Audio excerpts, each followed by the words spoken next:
This week on RSBANDB Update, Leaks Catalyst brings RuneScape players back and we discuss our first week. Starting experiences, task finding, XP gems, and Relics 1 Week In are all discussed. Also, community expectations on points and quests, plus Relic pick rates.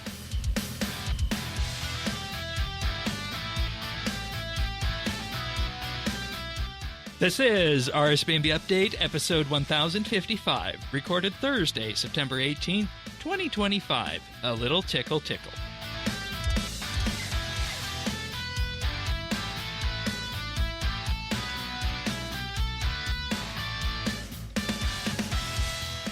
Hello, everybody, and welcome back to another episode of RSBANDB Update, the first week of RuneScape's first ever league, Leagues Catalyst, is here, and we're having a blast with it. Tannis, how are you feeling? How are you feeling a weekend? I'm loving it, man. It's the new McDonald's. It's better than McDonald's. It won't make you fat. I mean, this is great. I love it. Okay, that's one way of going about it. Also here is Pernasius, everyone's second favorite Australian. How are you finding it, Pern? Yeah, again, absolutely loving it. I mean, I'm big on tasks, so this is perfect for me. Yeah. Excellent. Even better than the group Iron, man. Oh wow, that's saying a lot. Yeah. I do miss you making my tools though. But also joining us is somebody who you haven't heard from on the podcast for a while. It's Zant. Welcome back, Zant. It's been a long time.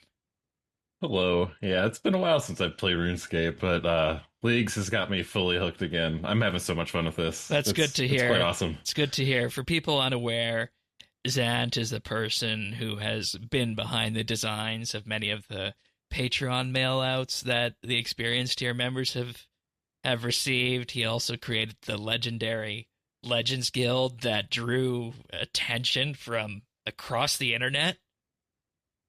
Everybody loved that. And maybe even more. Oh no, it actually inspired Jagex to put what was it, Ivy? To put Ivy on the when they redid it there. I don't exactly remember when it was, but yeah, when they reworked the area near Ardoin, yeah, there's some like ivy on the buildings that's like in the same location as like the ivy on the buildings in my version of it, and the flowers too. I think you showed them what was up, and they said, I think we can make Dragon Wilds. I think we really can. We can do it, guys.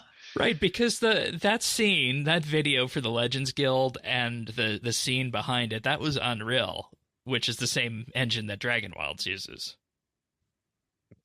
So, maybe that was prophetic in a way. But for people who were at RuneFest, Zant also created the wonderful 3D printed Clan Quest shield that we had at our booth on display. So many people loved that, walking by and wondered, if they could buy something like that. But I'm just promoting all your 3D things. Yo, hit me up.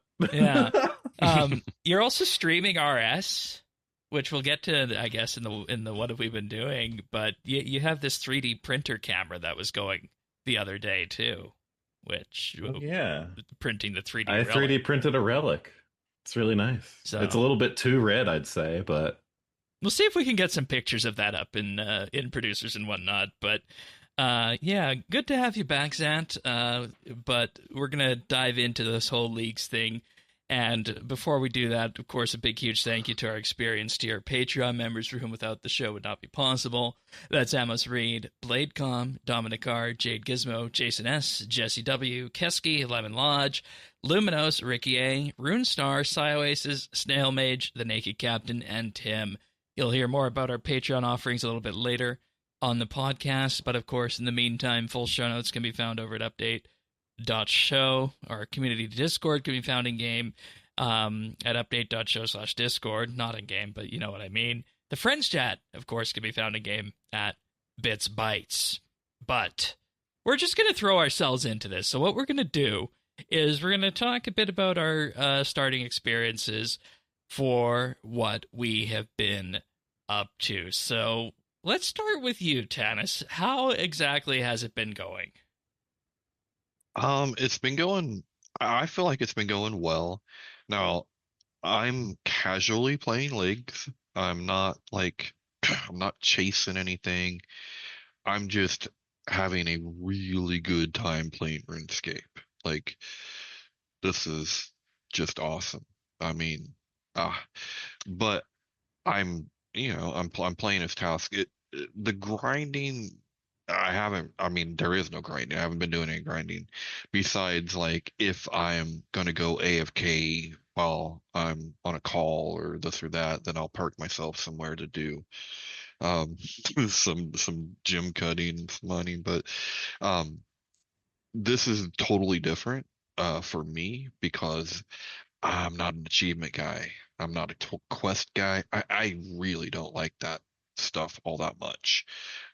You're not normally a So task I've person either, just like I'm no, not. and no. So I mean, I've got the wiki open. I've got the task list open.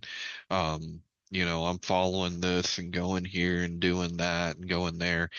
But while all that's happening, I'm getting this just OT freaking power fantasy of RuneScape where I got this freaking pickaxe, Matic slash badassness that I'm pretty sure I could whack something over the head with it. And it just makes uh it just makes the game so much easier.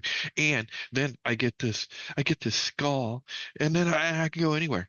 Oh, what'd you say to me, Desert Strike Worm? I'll be there.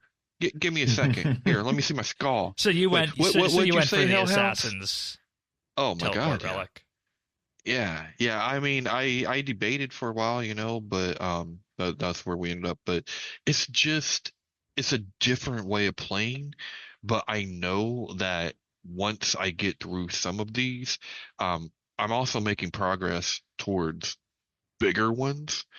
Um, some of the beefy point ones that are out there. I know I'm like making progress, and I feel like if I want to be if I really want to have fun, if I want to be a real efficient skiller, I gotta do the tasks first for the most part, because then I'm gonna get 16 times. That's And the I'm gonna biggest. pound, That's the pound, biggest pound, thing that I have pound. seen.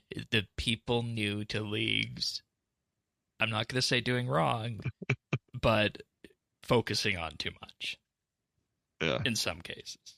So Well, I mean, the grind is awesome. It's fun. It feels good. But if you hold you just wait off, a little while. just wait a little while, a little foreplay, a little tickle tickle. Be That's better it. in the end. What about you, But that's Zan? it. Yeah, so jumping right into this, I mean, I haven't played RuneScape for, I think, well over a year at this point, beyond logging in just to check out some random updates here and there.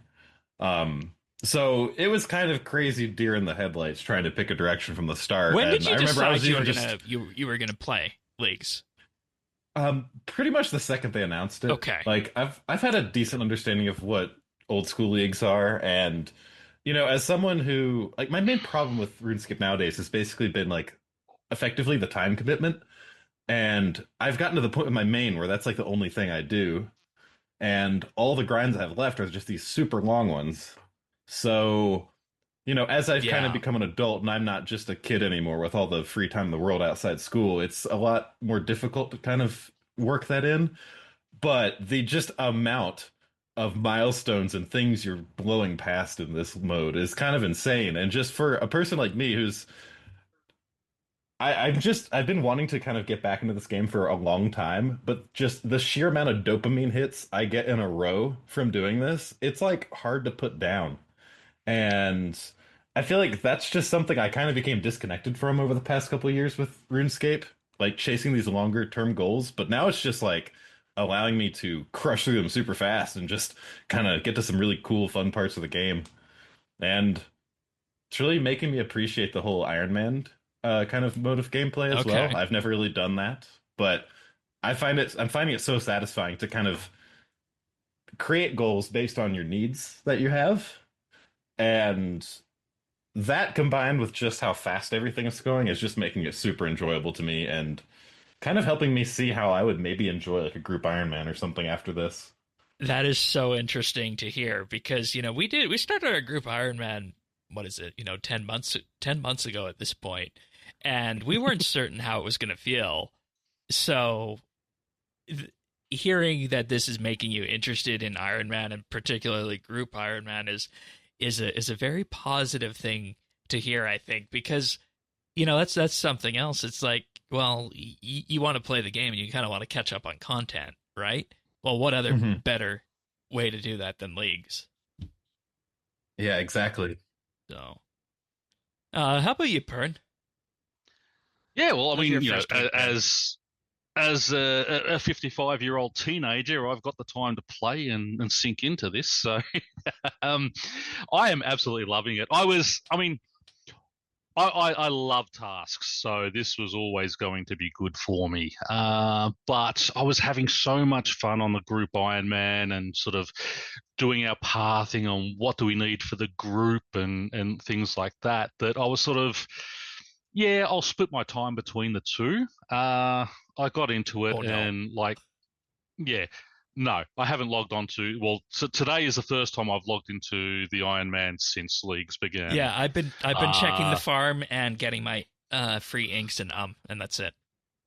I haven't even been doing that. As I said, first time I've actually logged in, and basically just to sort of do some AFK stuff while we're on the show.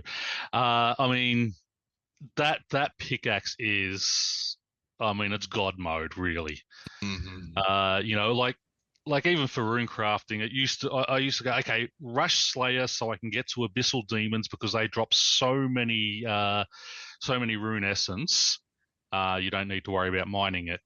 This pickaxe, you're mining 4 at a time. They're going straight to your bank. You get 1,000 in like 10 minutes. The bars being smelted is such a time saver. I mean, it's just, it is an incredible way to play the game.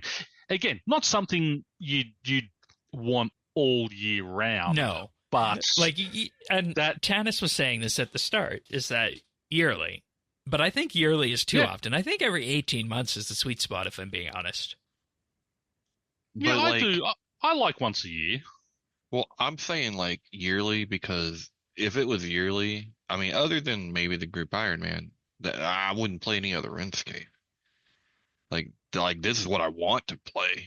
I get that I can't have it all the time, just like you can't have like cocaine every day. But I mean, well, Zant is here. You can party. Zant is here. Who would? No, What? no. What's up, Zant? Zant, do you tee me up? That's what it sounds like you're saying. What is Shane trying to imply here? Exactly. I mean, he's trying to get the cops knocking on your door. So your next stream, you're gonna get swatted by Shane. Zant is here. Smooth transition, Shane. That he has good one. Is that he was not playing and now is. And so many other people are doing that. Right. That's what I was trying to say. Yeah, well, we know. We just like to pick on you. But yeah, well, actually, things on like that topic real quick, one thing I kind of did forget to mention about that, this has kind of landed perfect timing for me because I'm in between jobs and I kind of just have all the time in the world. So similar boat to other people here where I can kind of just play right now, which I don't always get access to. So yeah, that is kind of painting my ability to just like sit here and play this 10 hours a day and just go nuts with it. Yeah, so that's where my problem is. September is the worst month for me. We have so much on for the family in September, so it's affected my play this week, but and probably the next 2 weeks. But once we get through that, the peak player count for this entire week, starting on Monday, has been between 49,000 and 42,000, which is probably triple what we've been seeing. It's about 15,000 more than the peak for the rest of this year. What's the last time that RS3 hit that amount? I can tell you that right now. I'll just say right now. How was it during Group Iron Man? This week, average has been around 35K, but if we go back to month by month, the last time RS3 hit an average, or do we want peaks? Let's just go with peaks. That looks more interesting. The last time that RS3 peaked this high was last Christmas event, and before that, the Christmas event before that. I didn't realize it peaks that much in Christmas. That's No interesting. shit. I didn't realize that either. Yeah. And Necromancy release. How was the start of Group Iron Man? Really? Christmas is that big of a deal? Yep. Holy cow. The December 2023 peak was 53,000. Holidays. People come back. It's Yeah, holidays. exactly. Yeah. People got time off and they're just kind of hanging out. Let's just log into our old game and check out what's going on. Yeah, but I mean, if we go I can back in understand time to find the next biggest peak north of 50K, it was the pandemic and archaeology. Archaeology, yeah. But as for me, this has been a very interesting week because I've done the last 2 old school leagues, so I kind of knew what to expect coming in, which is different than a lot of the other people that I've been talking to, and I feel like that has given me a leg up in a way, in that I was able to focus relatively early on of knowing what to look for, I think, in terms of those points. So my entire week up to this point has been maximizing points, and every skill level that I've got has been passively. I haven't sat down for more than an hour at a time and said that I was going to train a specific skill, believe it or not. And yeah, I can believe that. And I'm just going to get an up to date XP total for everybody. I'm at total level 1285. 1354, and I'm just about to hit 6 mil XP. Yeah. So I'm 1,004. So and see, that's 1238. And that's the big thing that I wanted to say with this, is that I have really enjoyed this week finding point troves, finding XP troves, and doing what I can to min-max the process. And I think, and we'll see what happens as we head into weeks 2 and 3, I think the big difference between this league and the previous old school ones that I had is that I didn't really have much of a plan in the last 2 old school leagues in terms of getting early points, and I didn't have as wide of a game knowledge of that game as I do RS3 to know what levers can be pulled. And I think because of that, I've had a more interesting and more enjoyable time with this. So I'm really eager to see what this means as I head into Tier 5 and push on for Tier 6 and Tier 7. And then, what learnings next year can be taken from this when the next old school league comes around. But I literally spent the first 2 days just running down the list that was published by the RSGuide.com that we talked about a few weeks ago on the show, of their day 1 path. And that, with the point changes that came in, was enough to get me to Tier 4. That's great. And then after that, it's just been a hunt for clues. So the business after this is to level combat up a bit and camp hellhounds for hard clues, because I think that's the play, because I spent about a half hour pickpocketing ham people and I only got a few easy clue skills. Yeah, they seem to catch you more often here than they do normally. I don't know if that's just they only my catch experience. farmers. They don't catch thieves. We'll get to relic choices in a bit, because Tanis has a big revelation from last week. But yeah, I mean, it's just I have been sort of going the level up, and I'm not racing the high scores. I want to get all the as many trophies as I can, but I don't care about being the fastest. For me, this first one is the learning curve one.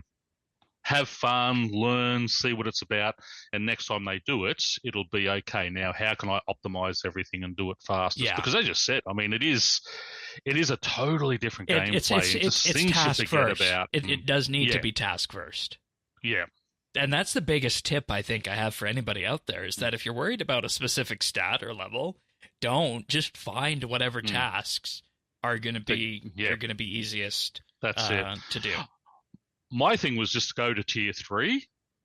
That was my fastest one, which I sort of rushed through to get, and then tier 4 would come along. Once I hit tier 4, it was like when you told me that it unlocks the every item on your tool belt and things like that. I didn't realize all that. I would have rushed it quicker because there's a lot of stuff on that tool belt. That it also unlocks the gate, which is a hidden gem too for crafting. The gate of Elidness. Yeah, did not know that. Yeah, I haven't tried that yet. Oh, I did not know it unlocked. It is the fastest crafting XP in the game. It is, yeah. That's how I trained the Iron Man, the group Iron Man mainly. Yeah. Can you go to stuff and like team up for like the gate? Yeah, Iron Man can PVM with each other. Yep. Okay. So you can do Iron Man raids. You can do Leagues raids. You can do Leagues Amasket. You can do Leagues Croesus. Because they dropped that restriction a couple years ago, allowing Iron Man to PVM with others. With other Iron Man. I guess I realized that. I just didn't. I don't know. I guess I just leagues are different, so I didn't know. Because it's sure. like the group Iron Man competitive side where we can't. Yeah, we've only with each other, locked out of that for a long time. But I want to get to task finding and see if anybody has any tips for task finding. I'll start with you on this one, Zant. So what has been your biggest task finding aha moment? So I kind of just started out with just picking whatever easy tasks I could. I put the UI for that kind of like very prominently on my interface. I gotta say, I love how well it kind of suggests things for you as you're just roaming around based on location and kind of just global things in the area. I wanted to discuss that UI, so now that you're doing it, let's dive into that. That's been your main way? Yeah, for the most part. I discovered that the whole wikisync thing a little bit later, and then I started kind of pruning through that a little bit to pick some more direct tasks that I can do for more points and such. But yeah, early on, I love just kind of walking around and just based on what's around me, I could just kind of like pick something and go do it. And it seems to have a bit of progression in there with what it suggests for you as well. This thing will, based on wherever you are, it will suggest tasks that are at and around your level, which is just surprised the hell out of me. Yeah, and then, they did it so well. If you open up that window, you can do it even more. You can say requirements met, progress incomplete, and then under the locality tab, there is a current area. And it will just show you whatever task you can do in that area for points. Yep. And it's beautiful. Like this is my favorite interface that Jagex has designed in a long time. And old school doesn't have a UI like this, and this is something I had always wanted on old school leagues. It's like when I go to Lumbridge, show me what tasks I can do in this area. Yeah, no, they did that beautifully. Well, it was interesting. Zam brought up the wiki link, which is a great thing. But the first day or two, when I was looking it up, the actual task set was fine. But if I was looking up, which quests can I do, it was still drawing off my main accounts. Then they added that little button where you can go between them. I think they added that on Wednesday. Great thing. If no one knows about the wiki link, do it. You're prompted when you first set up your Leagues account to enable wikisync. Enable it. And highly recommend you do that. That is based off of a RuneLite old school extension. I'm glad they were able to get that in because that's a really integral part of progress and whatnot in leagues, I feel. But okay. So the UI is one other little thing. The UI is wonderful. I was going to go back to use that. Go for it. Oh, I was going to talk about the UI again. Yeah, exactly. Well, this is more so the wikisync thing, but just being able to see what percentage of people have roughly done each task on the wiki, that is so cool.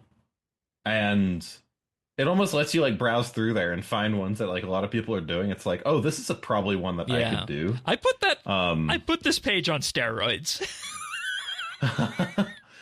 But yeah, overall, it's great to see a task interface working this well, because I think it's no secret that this game has definitely struggled with task interfaces in the past. So yeah, to be here in 2025 and it feels really good. That's awesome to see. Yeah. And another good thing about that UI is when you have it up on your stream, your people on your stream are just able to see exactly how close you are to the next relic, which I think is really neat for that in terms of the progress bar it presents too. Yeah. One thing I did wish the UI had in the game was a little bar, maybe above the ribbon or below the map or above chat or something like that, that showed you your relics that you have chosen along the way without needing to go into that window. I think that'd just be another thing that would be nice to have on the heads up display.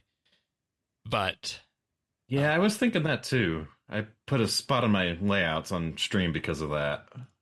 Yeah. Okay, so you've mainly been using the UI. Anything else? Yeah. I just wish also there was some way for me to like click one of the tasks in the UI, and for the ones that have kind of like an associated actual like task, like pin that somewhere so I can kind of like just have one I'm like actively working on. But that's a small thing. I can deal with not having that. Yeah. But yeah, the interface overall, it's excellent. It's completely surprised me with how easy it has been to find things to do. And, you know, my biggest fear starting something like this, having never, you know, done Iron Man or even really touched RuneScape early games for like the past, hell, probably over a decade at this point, it made it a lot more digestible. And like I basically got through the early game part, and I'm kind of got some like larger goals in mind now. And I feel like if I were just to start a fresh account now, that would have been way more difficult for me. Yeah, because that, like, literally, that's one thing we did with I did with the group Iron Man, is that I set out a path when I started, and I zeroed my path board once, and the second time I zeroed my path board was last weekend. And that is effectively how I govern group Iron Man progression. And where that all came from was just having discussions with the group and figuring out what I wanted to do, what was needed, and that sort of thing about where to go. Because it can just be so overwhelming if you just get thrown into this game as an Iron Man and still be told go. So having the task for that is also another huge benefit. Yeah, so for sure. For me, my favorite thing, in addition to this UI, is that whenever you progress a task, whether it be like a mining one or, you know, chopping the trees, it will say task progressed and give you an update on how that's going. I like that too. Oh yeah, that's really nice as well. Yeah. That's just something that is just a nice quality of life feature for it. But you mentioned the wiki task list, and that's great. It really is. And I use that, you know, at a glance to see what tasks I could do. Like right now, I'm lacking on smelting and smithing armor pieces, reaching level 70, planting 10 things in patches compared to what the community has done. But I have taken this for my own personal progression. I have taken this task list and supercharged it. I know a thing or two about, you know, the web browser and the Chrome developer tools, to the point that I was able to hack together a little script to not necessarily contact, but just read the contents of the page, of that task list page, import it into a spreadsheet, bring my completed tasks in, and now I have a spreadsheet where I am able to filter based on that community percentage, whether or not I have skill requirements done, certain regions, and if I wanted to work on tasks that were, for example, on Anachronia, that I had the skill levels for, and then, oh, by the way, at the end, sorted by points, I could completely do that with this spreadsheet that I had done. I don't recommend everybody do this, because I spent about 3 or 4 hours hacking everything together to make sure that everything was going to work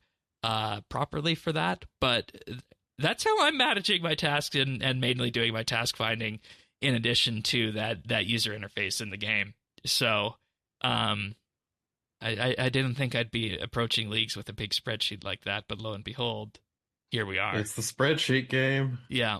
I mean, it ain't my style, but I ain't gonna yuck someone's yums. So Well, and see, here's the thing with this.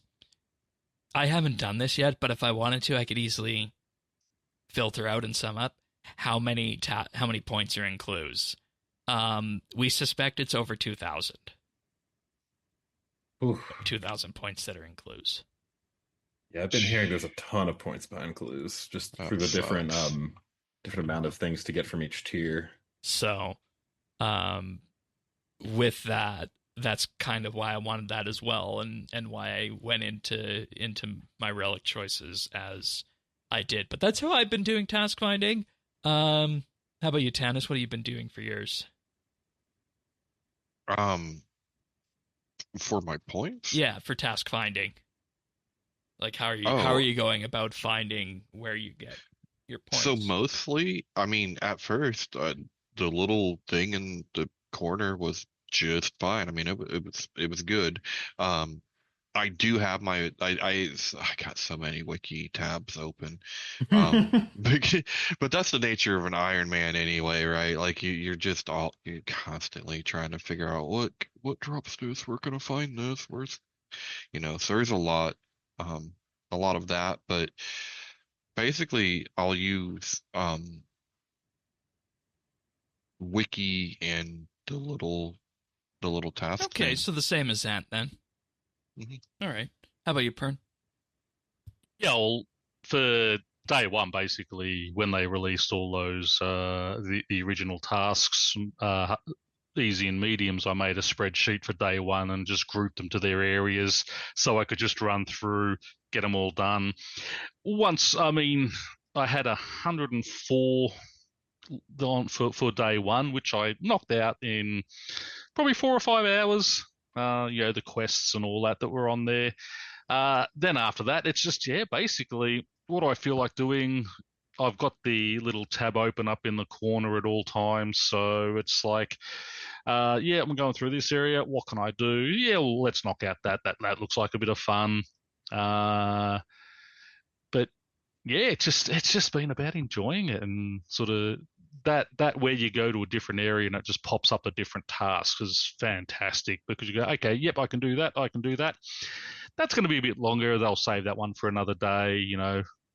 Someone's coming over or, whatever, which ones are AFK, which ones sort of require a lot of attention. So, yeah, I think that I think the task list that they have just makes it really, really good. All right. And the global one where you can just go, okay, just go through global. I can do that anywhere, anytime. It is amazing to see how many of these tasks just get progressed by just playing the game. And there's so many that I haven't, done and that are just sitting there to do, like, cook 200 fish, offer 100 bones, restore 500 prayer points at once, catch 200 hunter creatures. A lot of those are just done, like, the 500 prayer points, obviously doing the Level Slayer. 50 prayer. Yeah, I'm 51 prayer, but that was just sort of, didn't realize that was a task. Great, that got ticked off. The wood cutting, cut 200 logs, cut 1,000 logs. A lot of those are just getting done automatically as you're doing things. Like you're getting your fire levels or you're doing your fort for entry. A lot of those are ticking off just through basic gameplay, doing other things. So, it's just a really well done system, I think. Yeah, indeed. Well, let's thank some Patreon members right now because without them, this podcast would not be what it is. So this week, a big, huge thank you goes out to Alvaro L, Amos Reed, Arvids L, Bladecom, Chilbura, Dominic R, Duramax, Guy Lafleur, Imperialis, Jade Gizmo, Jason S., Jesse W., Kesky, Julia W., Lemon Lodge, Luminos, Michelle M., Mike Wings, Mongrath, Pernasius, Ricky A., Robbie D., Runestar, Samuel FL, Scott DS, Shirt Pants, Oasis, Smavin, Snail Mage, Tabby, The Naked Captain, The Dabbing Goat, Tim, Ukulele Steve, Woody, Zant, and Zazakon. Big, huge thank you, everybody.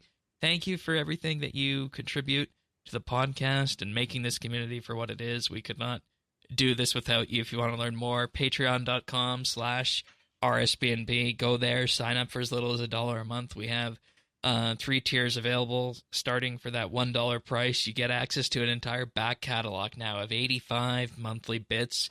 The last one talked about the Third Age and what the Third Age did for world building in RuneScape. We also, of course, have things on the topic of our world-famous tier list, holiday events, legacy combat, and pretty much anything you can think about RuneScape-related in a general subject wheel. It's going to be there as a monthly bit, and pretty soon we're going to get going with the poll for the October monthly bit, and that one will feature Leagues-centric content. So be sure to look out for that when the poll arrives, and if you want to vote in that or hear that as soon as it arrives, patreon.com/RSBNB. But of course, we also do have the VIP tier for $3 a month, where you'll receive a VIP rank on Discord, a chat channel, and a mention on the podcast at the start of the month, plus high-quality stereo versions of the show. And for $5 a month, you'll receive a shout-out on the podcast each and every week and gain exclusive access to the outtakes that we use to make the clip show at the end of the year. And plus, this also includes the RSBNB Update Christmas card. Patreon.com/RSBNB. Thanks so much, everyone. Thanks, guys. All right. So that's a little bit about task finding, I think, in terms of how we've been doing it. But with that, let's talk about some XP. Because we talked about tasks, and people are wondering, well, where does all the XP come from? What are the XP gems in Leagues, things that people might be looking over? And I'm going to start with the farming one first, and that's the beehives. What was that growth for? Buzz. Because I forgot all about it until you mentioned it, and it's just like, because it was frustrating to have forgotten about it. But now, anyway, I'm getting 8 times now, so it's sort of. I went from level 1 to like 56 farming just on beehives. Oh my god! Wow. Yeah. And I did them 3 or 4 times, and I'm on my 8x multiplier right now, so a few of those were on 4 and 6. So pretty powerful. And anybody can do them. There's no farming level required. All you do is you head on over to the Falador park, talk to Wyson and pick up some woad leaves, and then pop them in each of the beehives, and then you come back a few hours later and you got medicinal honeycomb and a huge amount of farming XP. Because typically you start farming by turning manure, and then you do the player-own farm tutorial. You don't even need to worry about that in Leagues. Just go do the beehives, and that's gonna be your farming. That's going to be your farming salvation, I guess. And it really puts into perspective for relics, if the farming relic is needed, if you're not concerned about PVM. But more on that after. Next, I have to point out the Memorial to Guthix. The engram that you get in the tutorial. This catapulted me to like level 42 divination. I still need to do it, but yes, same. But here's the thing: if you don't do it at 4 or 6, if you wait till tier 4 and with your 8x, that's even better. yeah. Yep. Yeah. A lot of those things I'm waiting for basically now, because I got the T4 last night. Those ones that you get the big boost. It's like what's his name? Benedict's World Tour. What is that? Yeah, you get the X. It's just like a little mini quest thing. You get I think it's a couple of medium lamps from it. Oh. Was that the But thing that was showing off like the NXT landscapes, I believe? Yeah. So he's I down in thought that was a Falador. time-limited event. I did too. No, because I did it on They the skipped group large Iron XP Man. labs. Yep. Oh my god, I know what I'm doing. Yeah, I did it on the but the obviously do it later when you're a bit higher and the XP starting to slow down and coming in.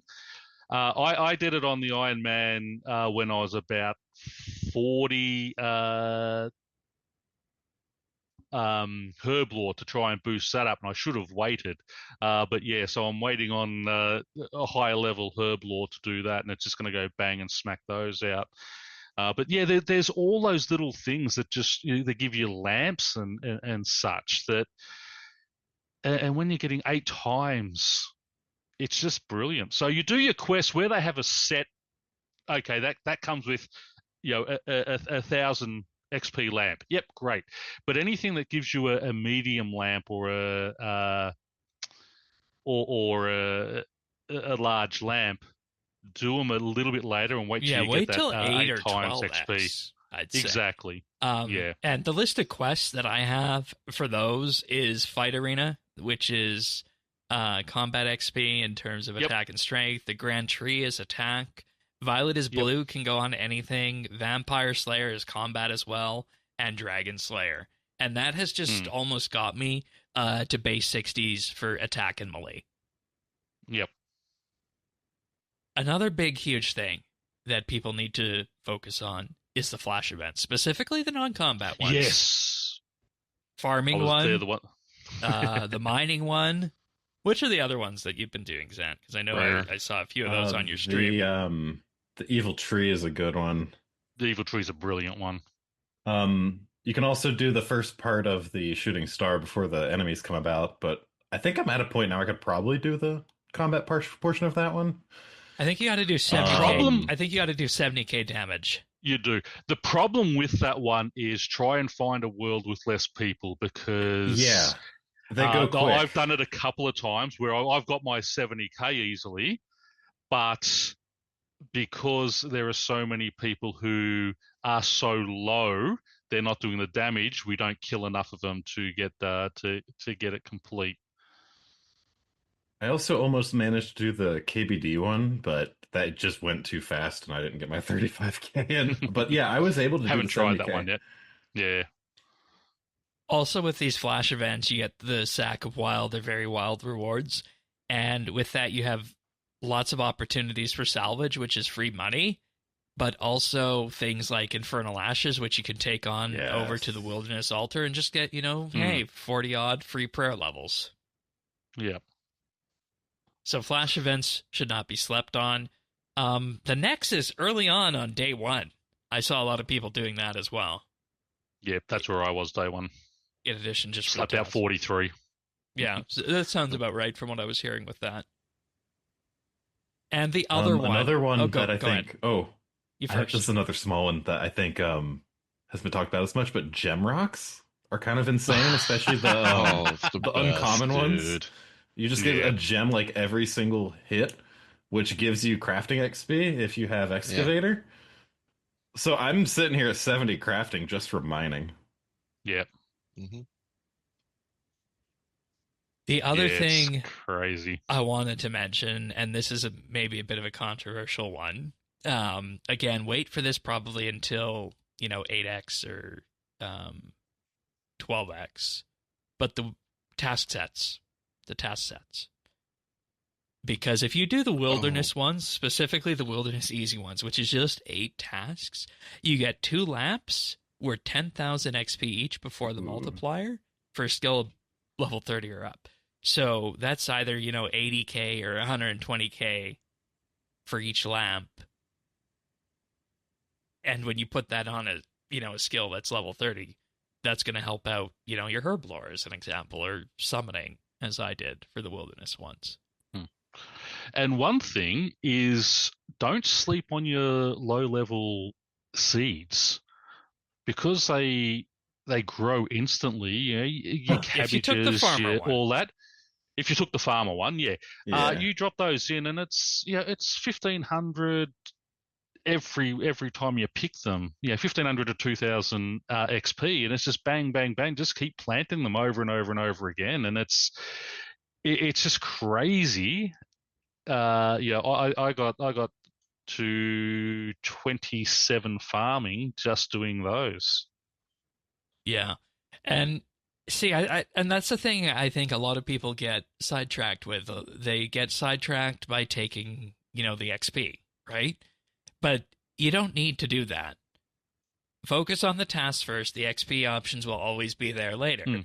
Like, that's why, I finished, the Wilderness task set, the Lumbridge, easy, medium, easy mediums, and Karamja easy, -1 task on day 1, and then I waited until I was at that 8x multiplier, and then I just went and turned those in for the XP and the skills that I thought I wanted for them. Well, that's it. But I mean, because one of the tasks set is plant 100 seeds, so you're doing that anyway. So plant those low level seeds. You're knocking out those tasks, and you're getting tons of farming XP. Remember, so you're not going to get those rewards until you go to the person to claim them. But it will still count. But you still get your points for right, because on the completing list. these task sets is 30 points each. Yeah. Yep. Which is, something I'm not a task that's set. what I'm not a task set person, but I have to do them for leagues. Yep. So, those are some XP gems. Let us know what you think, if there's any other ones that stand out to you, listeners. Let us know on that. But we have to talk about relic choices. And Tanis, I'm going to start with you on this one, because what we did last week didn't persist. So what do you got? No. I had to change it up. So I ran. So let's start at the beginning. How did tier 1 go? You went excavator. Yeah, and I mean, is there any other? I mean, come on. The excavators is so damn good, and really useful for a lot of early, a lot of just early points and stuff. You can do so much with it. So that, and it's awesome. The only thing with the excavator is I don't know how many times I tried to. I was going to smith a bar in the Lumbridge place. I'm like, oh shit, how do I do this since it's turning my iron into bars? What am I gonna? Yeah, you just got to right click on it, and then it opens up the UI. So, but we'll leave it in the bank. That's what I ended up doing, because I'm like, I don't want to touch it. I don't want. It's too good. What if it breaks? Oh no, I don't want to turn it off. I did the same thing. I thought, I'm not going to turn it off because I'll forget to turn it back on, and everything's going to the bank not Smith. So I just did those ones without without banking. So excavator went as planned. Yep. And then that's when change began. I ran before league start. I kind of caught up with a good friend, and we were talking leagues and stuff, and he had made the case for 5 finger, and I was which is shocking to me. I said to you, you need to explain this on the show.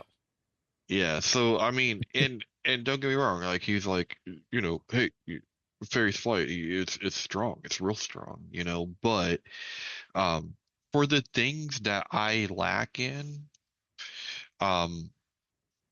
it was a better choice. I mean, if you take our skill solver kind of discussion from last week and then kind of apply what I've learned in Iron Man, and group Iron Man, believe me, that's the training wheels, and without it, I don't know where I'd be.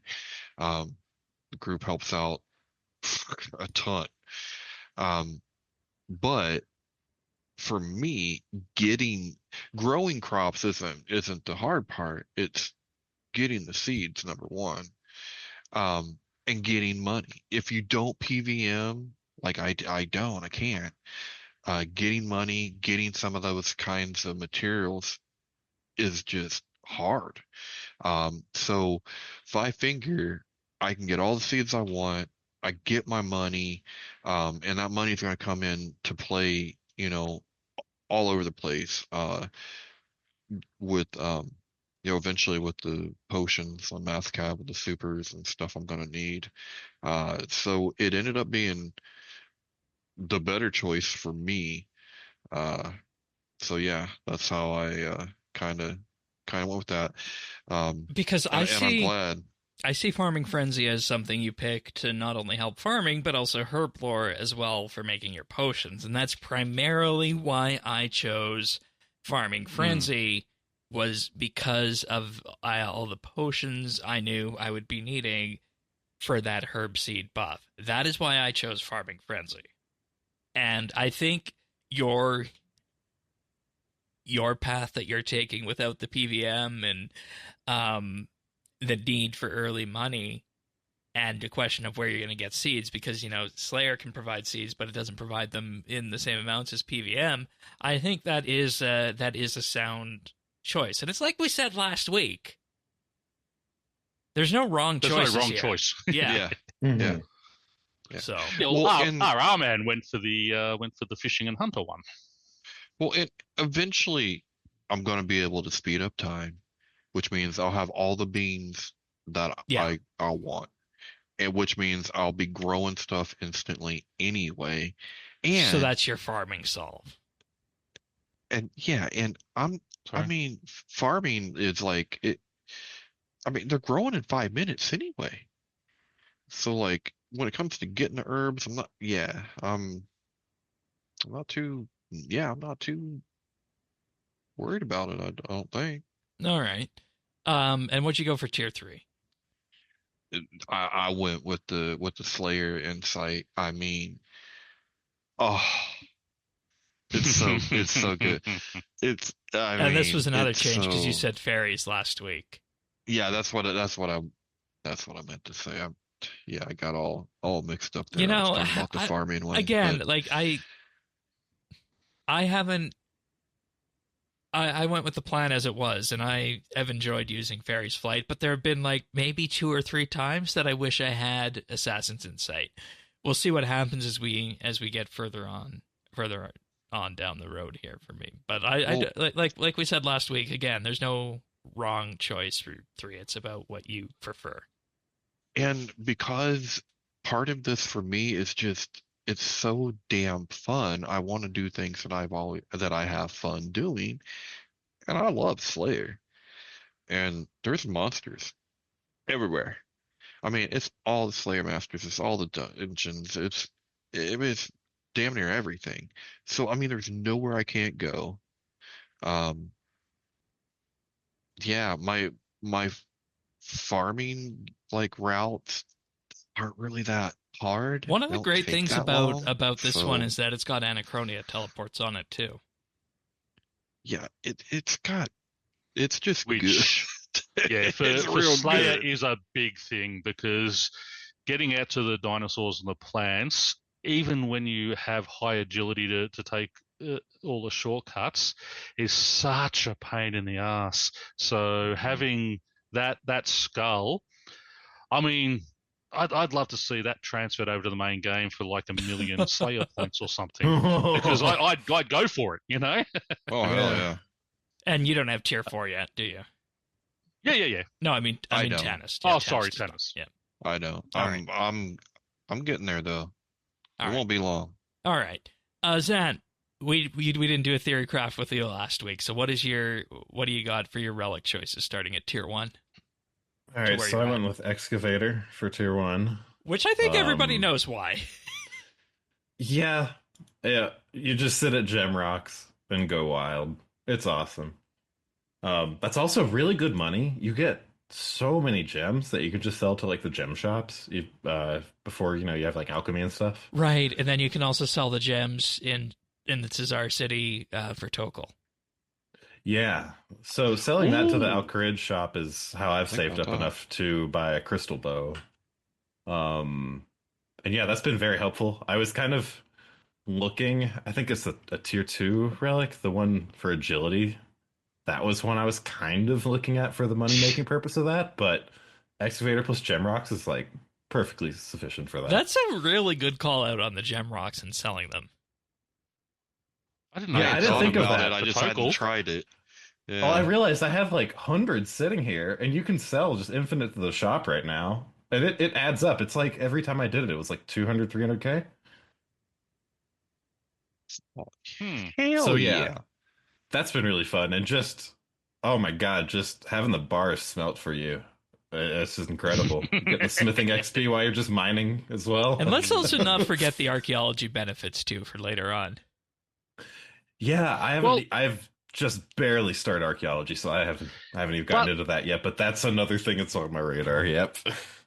but what I didn't realize at the start was with the mining one is the geodes are giving Oh materials yeah. from archaeology. I mean, that is huge.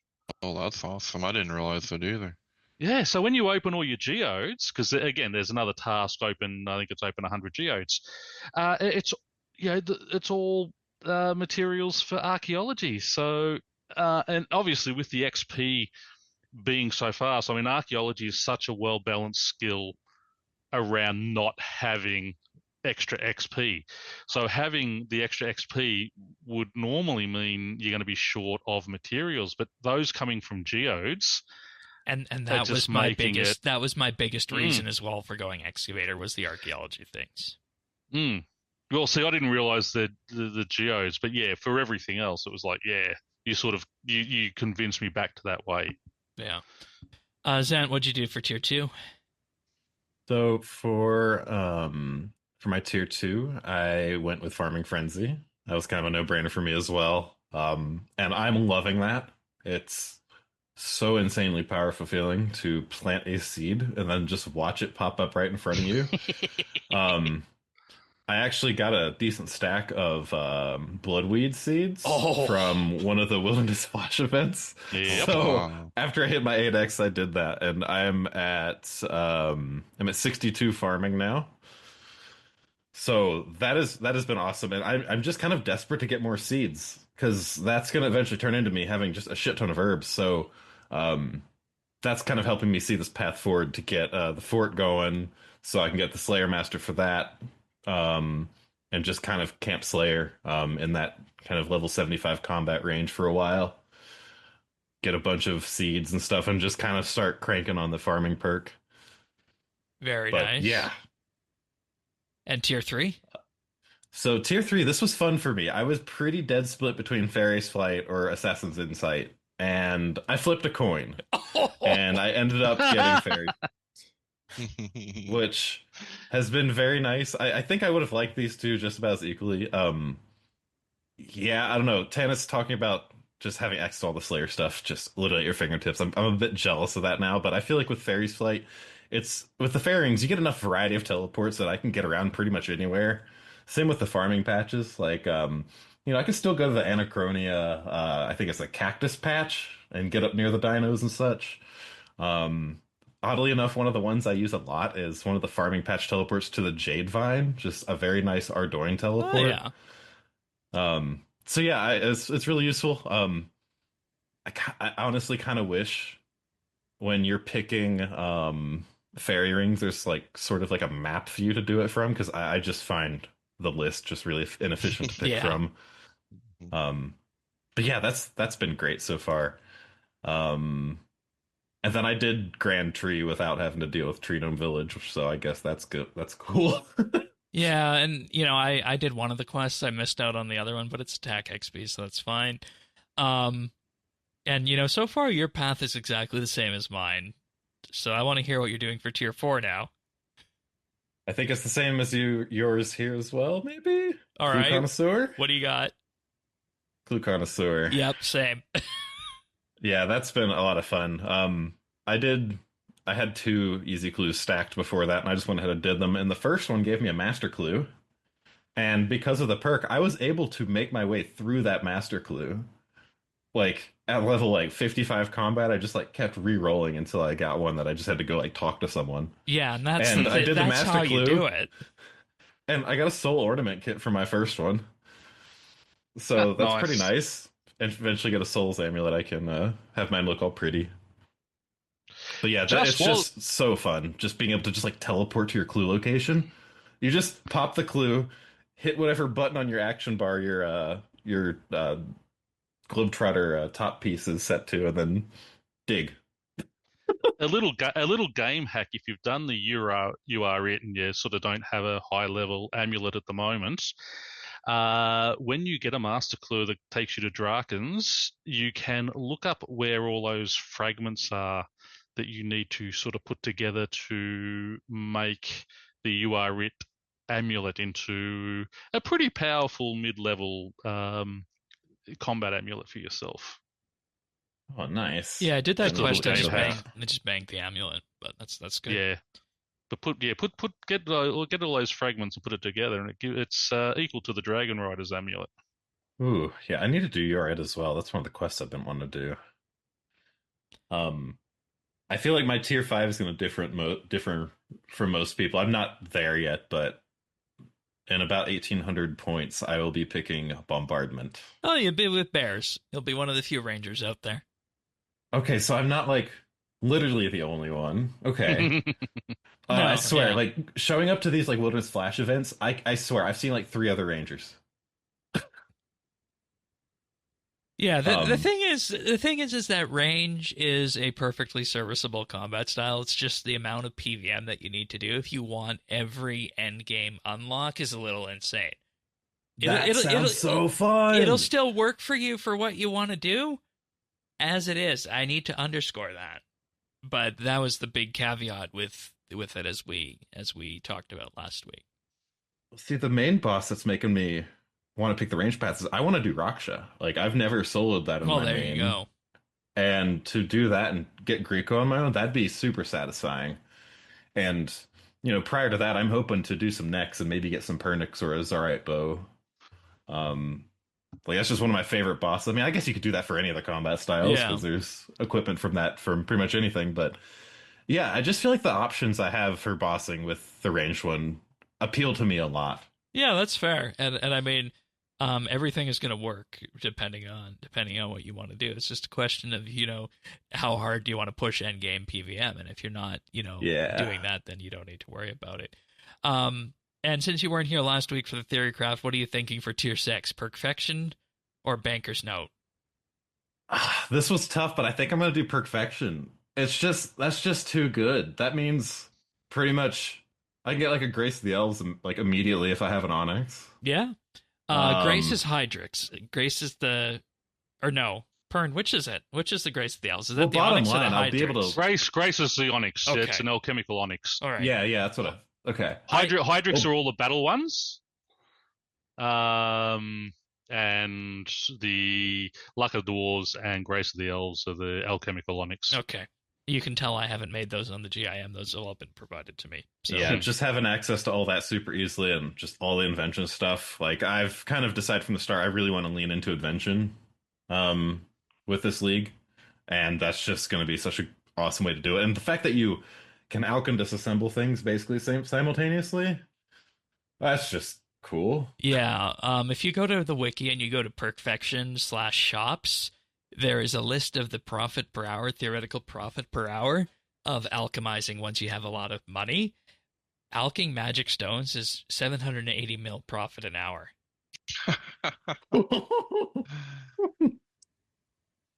And wow. You will be able to do that after you get the money. So that's the idea behind doing Perfection.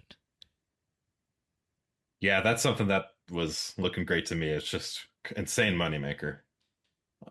So I'm with you on Perfection. And then tier 7. What are you thinking for tier 7? I'm pretty sure I've committed to Specialist based on me picking ranged. Just the fact that I get a Saren bow without having to mess with Telos, and I feel like I'm a bit weaker doing ranged, but picking Specialist and just being able to spam Saren Godbow specs and ECB all I want.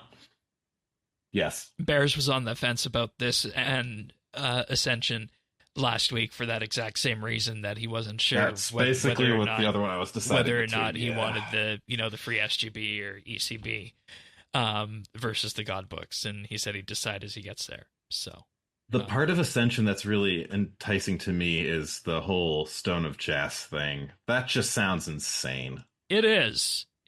Like, and you also get the passive of the Grimoire always on, so you always get that plus crit boost.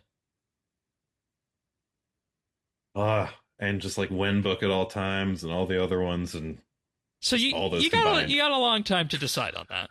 I know, and I just like talked about how I'm on this whole arc of wanting to do range, but there's still part of me that's tempted to do melee. And where I'm standing now, it's like oh god, I'm not that far behind on melee. Right, I'm like 750 points away, and that's going to be the thing that I was going to talk about in mine, because everything for me has been the same as you up until tier 4, so I don't need to go over that, and I don't need to go over anything else that we went over last week. I'm all really enjoying the choices up to this point, but there is a tiny little kernel of doubt in my head that maybe I should change this out to melee instead of necromancy when I get there. And I have about 700 odd points left to go, so we'll see on that. But yeah, melee sounds too good, and just the ability to self-sustain with that. Yeah, it's wild. Pern, how have your choices gone? Is everything the same as we drew up last week, or any changes? Any thoughts? Yeah, T1 to 4 has all been basically the same. Excavator, Farming Frenzy, Assassins Inside, obviously. Love that, and Clue Connoisseur. I'm the same. I'm not sure. I'm still tossing up between Soulborn and Barbarism. Tier 5. Because, as you said, I mean, I'm not great at bossing, and the self-sustaining for Barbarism just sounds good there. And I was tossing up between Banker's Note and Perfection. I have you in this Banker's Note from last week. Yeah, I'm probably going more to Perfection now, simply because of just how easy it is with banking with the Slayer perk and the pickaxe that we've got that just banks everything. There's not really a lot I'm going to need the Banker's Note for, so I'm probably leaning more towards Perfection now. Yeah, that's fair. And I guess since we all kind of went into our things we were going to change potentially going on, Tanis, do you have anything that you'd want to add beyond tier 3 for where you're at? Are you still thinking Production Master and melee? Yeah, I'm still thinking Production Master, and I'm definitely going melee. Perfection, I'll be doing instead of Banker's Note. Yeah, I thought I'd do Banker's Note, but yeah, it's just it's not really necessary. And that's exactly what I felt. Yeah, once you get the Slayer and the pickaxe, it's like, why bother? Yeah, so yeah, that's the only other changes.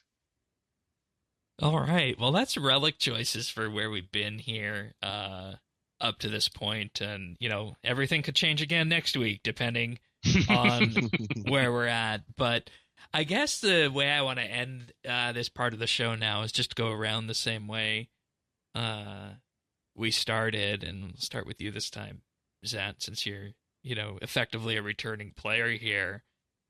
If you were to sum up everything you've had this week so far, what would you have to say about that?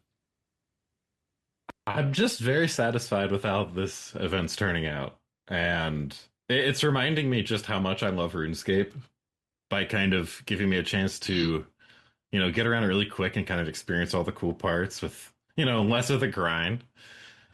And I'm just so thankful for that. Like, I've been a lapsed player for years at this point that's kind of wanted a reason to really delve back into it pretty deeply, but it just hasn't worked out for me up until this point. And this has hooked me like crazy.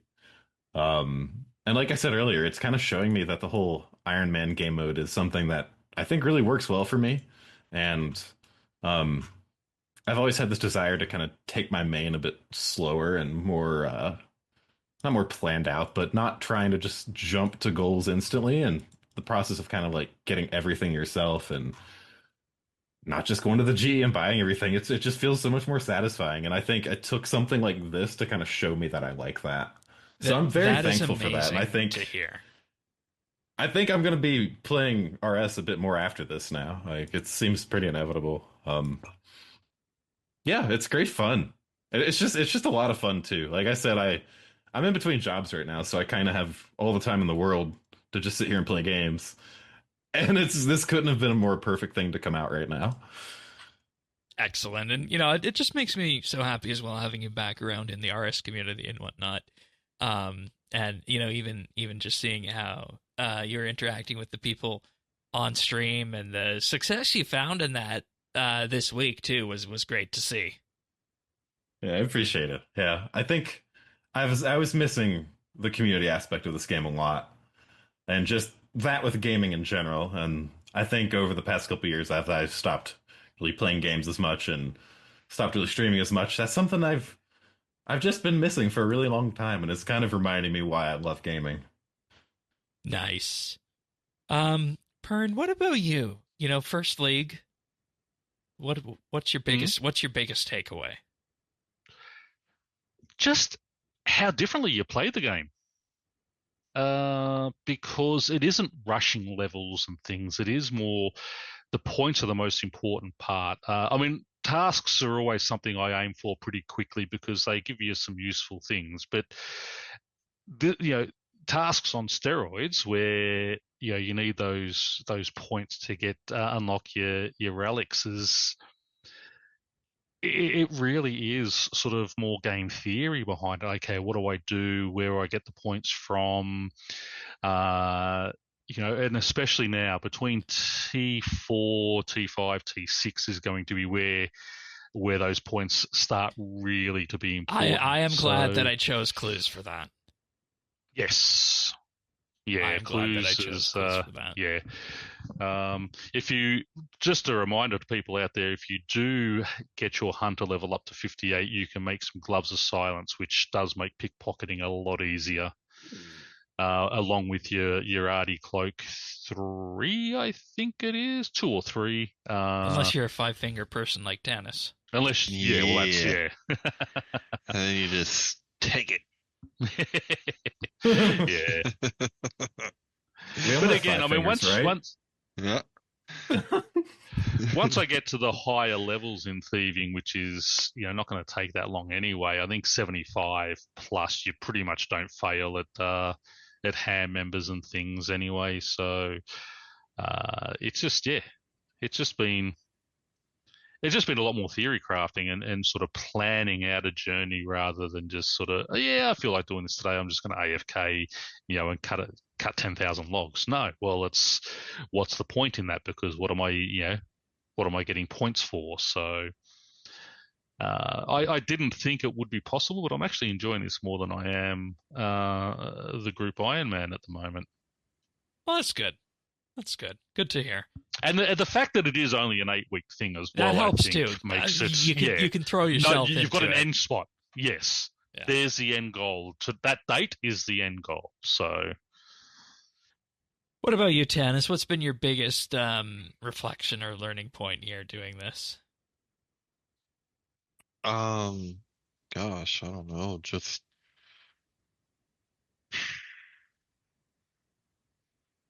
I think it's just a different gameplay,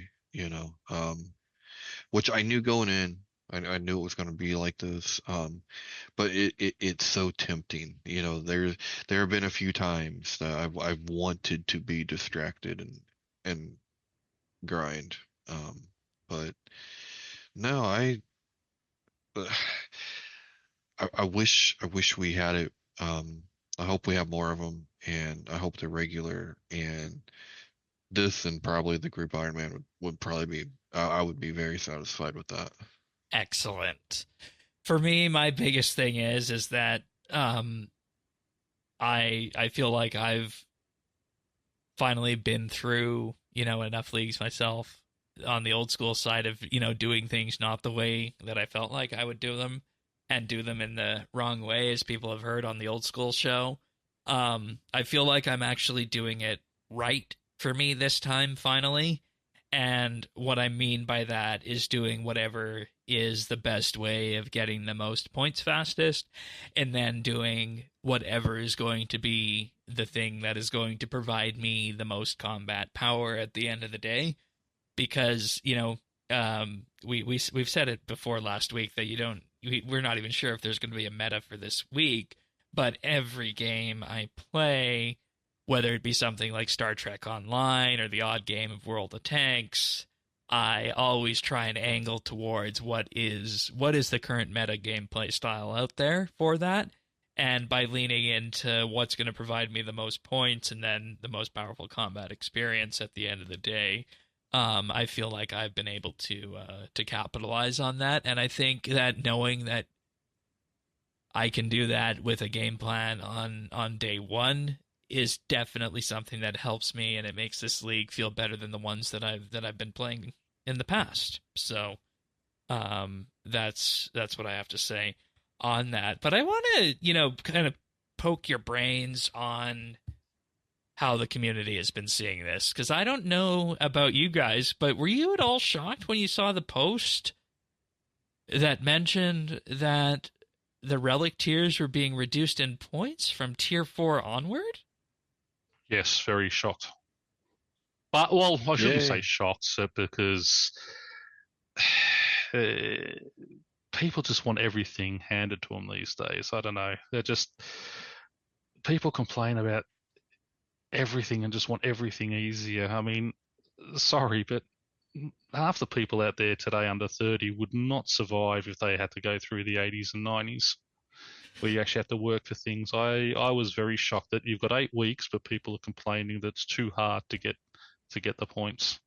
I feel like it's a case of momentum, because I think that they would have been entirely justified in keeping the points where they were, because it felt almost like the old school league in that regard. But leaning into these changes that were made, I was not expecting them, because like you said, Pern, there's plenty of ways to get points in the league, whether that be clues and whatnot.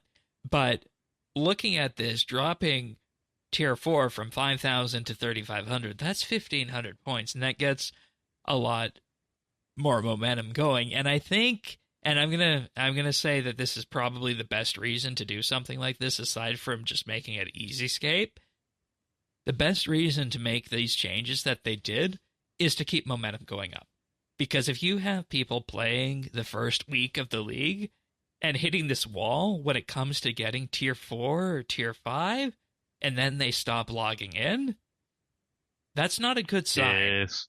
So everyone needs their participation ribbon. Well, no, it's about keeping momentum, and if you don't keep momentum in the league, then content creation stops, and then the biggest advocates for this game mode are not going to be active as much. So I think there is a definite reason to do this. What do you think? Yeah, I can agree. I think there was definitely... I was a bit shocked to see the discussion on Reddit and other places like Twitter and whatnot about how people were kind of... There are some people saying this league's literally going to die if combat relics don't get moved up or something crazy like that. Oh, we're going there next.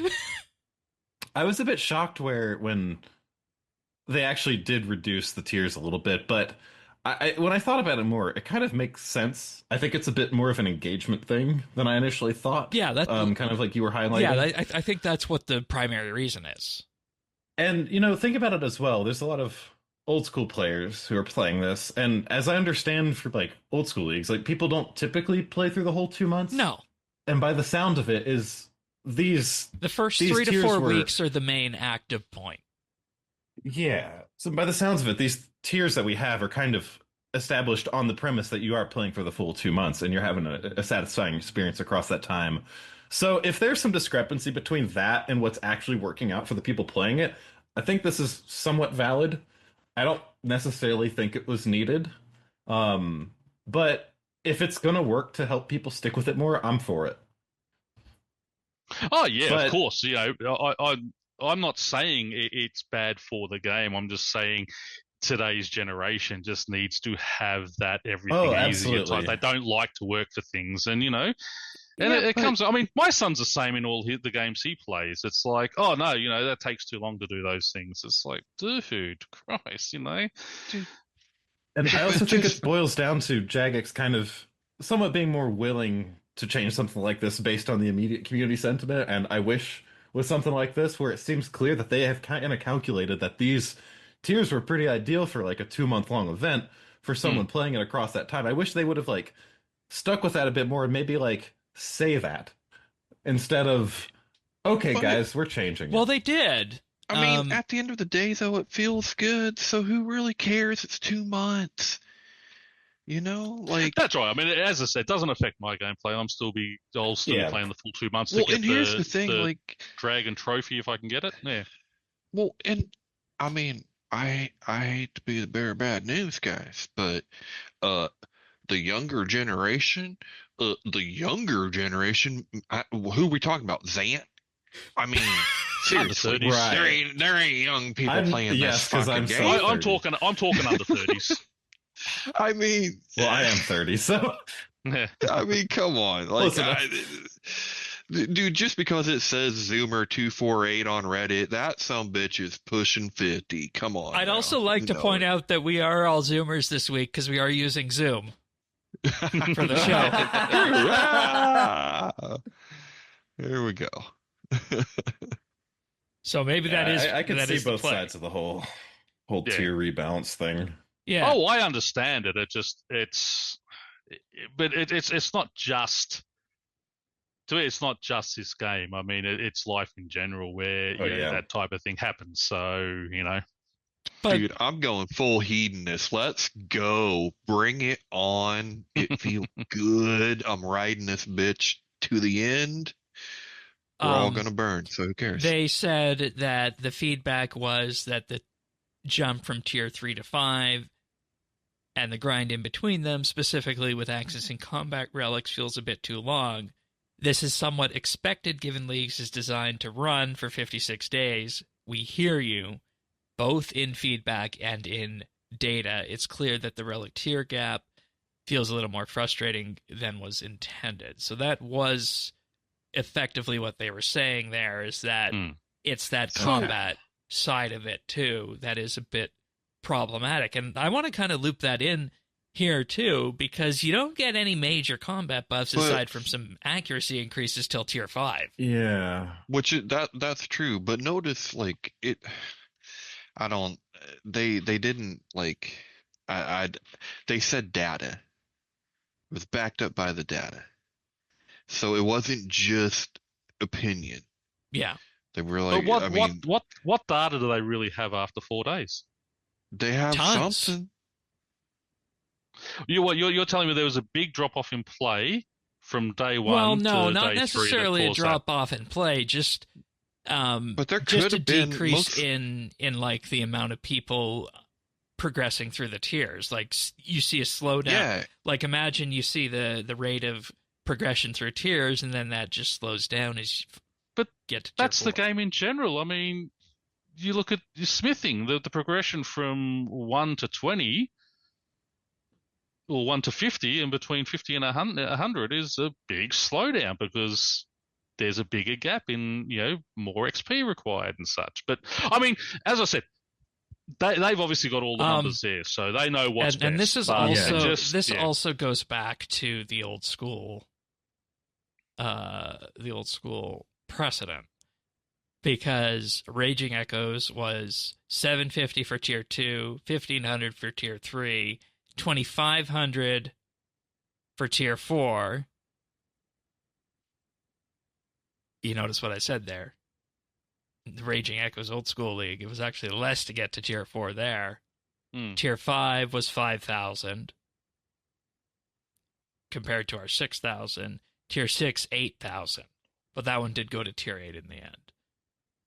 But we need to talk about the combat stuff too, because that last old school league had combat mastery passives that you could pick up at any point that were separate to your relic choices as you went along.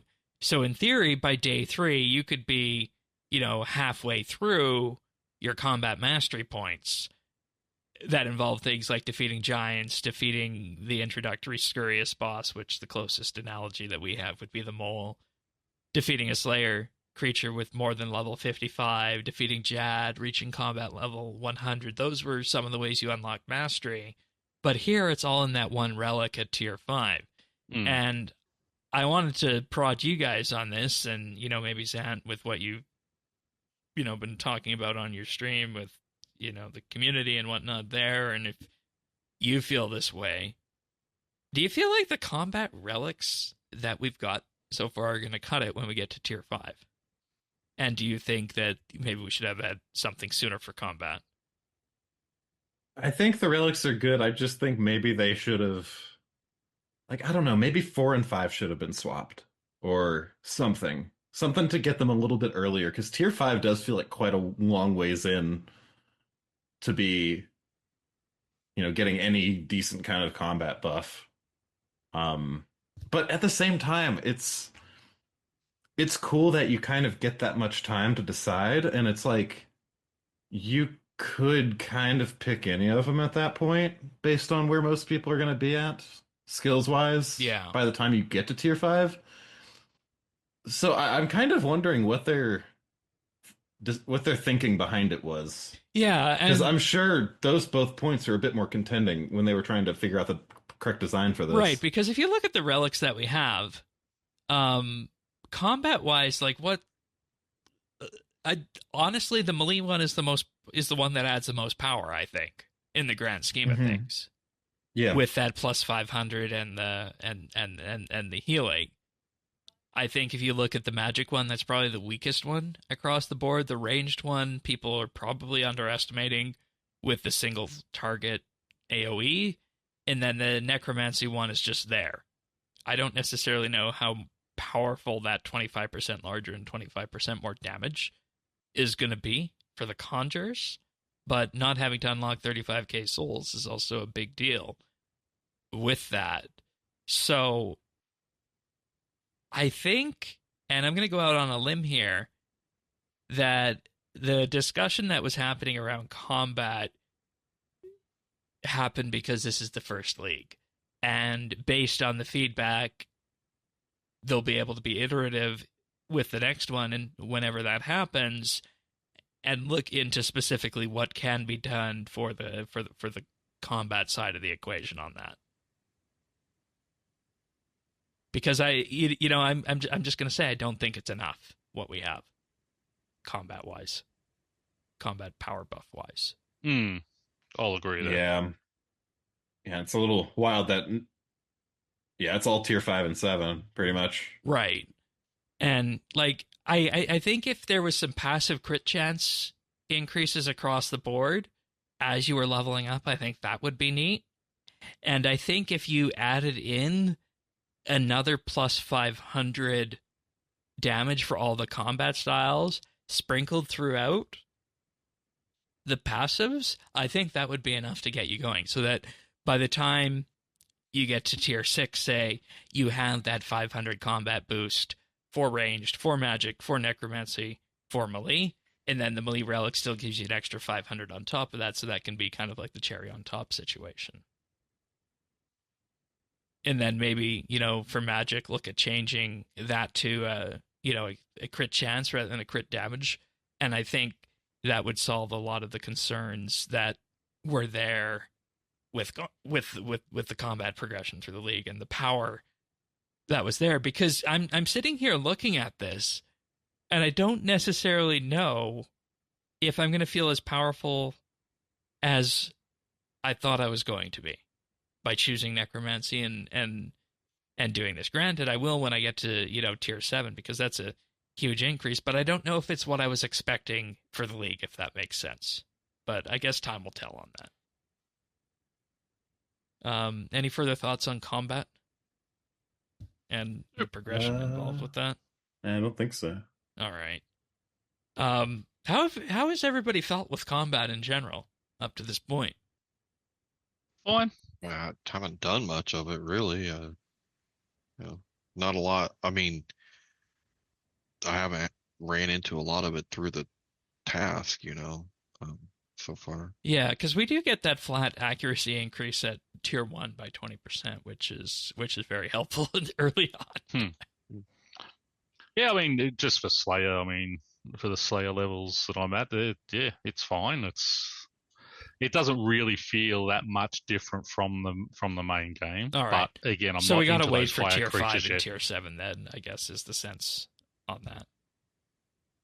All right. Sounds good then. With that, let's talk about quests.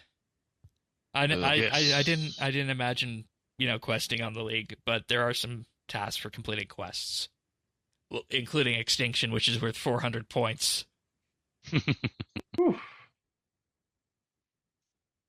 And here's the thing. You need to complete everything leading up to Extinction. Yeah. Ugh.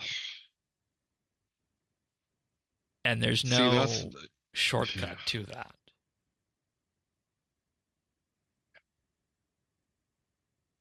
So I don't know how we feel about that. Well, Tannis feels pretty shitty about that. He's not a fan of having to do these quests. You think that you think there's more like regions locked behind quests than there actually is. But there's not. But there's not. There's a shitload of like other stuff, but not so much that. So for quests that you get points for, I'm seeing the Raksha quest, Smoking Kills, Desert Treasure, Throne of Miscellanea, Royal Trouble, which 0.3% of people have completed. Elemental Workshop 2. That's a nice one. Ew. Yes, I love that quest. The Needle Skips, New Foundations, which is the Fort quest. That's understandable. Yeah. God damn. The Osseous quest. Interesting. Desperate Times. Beneath Scabrous Sands, which is an 80-pointer that 0.1% of people have completed 4 days in. Branches of Darkmire, so that's the entire vampire series, basically. So yeah, people are doing all kinds of quests. It's just you don't get the big points until you don't get the points until later on. And cool. And I feel like you're wasting your time doing quests, because also on the list are Desperate Measures and Extinction. Yeah, no, I'm more mad about the little quests that you just kind of got to do to get to other things. Like, oh, I'm sorry, River of Blood, the vampire finale, 400 points. Yeah. Then again, I guess if questing's your thing, then this is your end game, right? Yeah, like, this I guess is how you're putting because, points on the board. When you look at 400 points, what other tasks are 400 points? Fully explore Everlight. Equip an Eldritch crossbow. Reach level 95 in all skills. Obtain a die. Get Richie from accumulating wealth of the GE, which is easy with the Perfection Relic. But you see what kind of caliber you're looking at for 400 points. And the reason I bring this up is there was a discussion that they were also having in tandem with the Relic Point back and forth about quest autocompletes, and they published a post, and by they I mean Mod Hooley published a post this week. The options are limited in this league for more autocompletes because there is a risk of funky quest states that they could put players out who have completed parts of quests with potential knock-on blockers or disruptions to leagues, plus an extensive set of testing that would need to impact other content that is in development. So with that, they said they're going to be looking for other options. Based on priority, quests and quest lines that have been shared with Jagex, they want to enable access to some more quest rewards in a reasonable time frame. So with this, there's a list of those fun caveats that is provisional and subject to change, but consider them what we're working on versus what will happen. These include things like the vampire questline rewards, such as adding the Sun Spear as a tier passive unlock, claimable from the Sage, access to Vyres without quest completion. While Gothic sleeps, access to Shiloh Village would no longer be required for completing that quest, and Tormented Demons investigating access without the quest. For the Fairy Tale questline, access to fairy rings without the questline, the Dramon staff would be required but claimable from the Sage. For the fort, and this is why I mentioned the fort earlier, they're looking at a massive increase to wall building speed in new foundations, potentially instantly, they say. For Smoking Kills, have the Slayer helmet shop available without needing quest completion. For Extinction, they're asking what rewards would you like provided from Extinction without quest completion, and then Necromancy curses are not presently claimable from Selene in unless you have done Temple at Sentistan. So that's what they're looking at doing instead of just adding more quest completions across the board. So it's not really possible at this point in time, based on how I read this, to add in more quest completions now that the League has started. So yeah.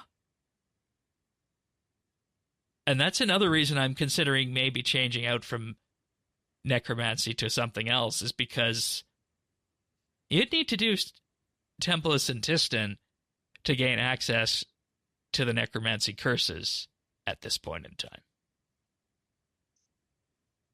Yuck. And see, that's the thing. I don't necessarily want to spend this entirely quest point hunting. So I don't know. Are we asking... I enjoy the quest, and I like that that I can go and do a quest for points. Are we asking for too much? Well, you know me on that one. Yeah, so yeah, of course. I mean, I don't really like to do quests. It wouldn't be so bad if it wasn't like just so much RuneScape jank, but I don't enjoy. And again, where's Waldo? I think that there's a expectation from old school leagues that any quest involving a region is auto-completed with the rewards from it, and I think that's what's driving some of this discussion. Yeah. Because if we have locked areas, then right, okay, but yeah, because if you choose Mauritania on old school, you get Vyres right away. But why should you have that right away if you've got the whole world open to you? Right.